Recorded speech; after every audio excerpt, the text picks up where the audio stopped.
In the book of Leviticus chapter 18, verse 20, God gives us a very important principle that was meant to protect the sanctity of marriage.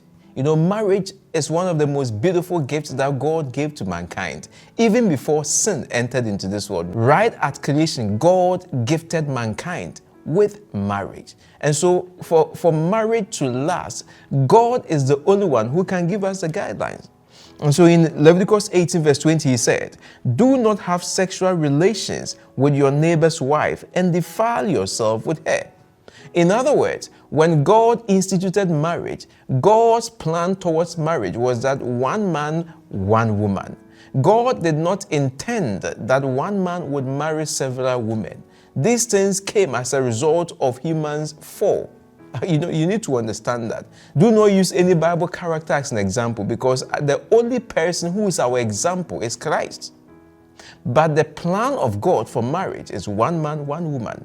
And for God to protect the sanctity of marriage, God gave instructions regarding sexuality in marriage. So when you are married, the only person that you can engage in sexual act with is your spouse. Aside from that, you don't have any right to go to another person's wife. And so God said you should not do that.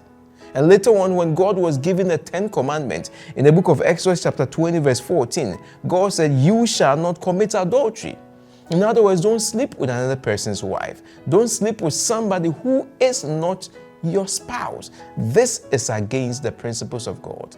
Bible makes us understand that the marriage bed must be kept pure. The only thing that God's word tells us has the power to break the marriage bond is when there is adultery.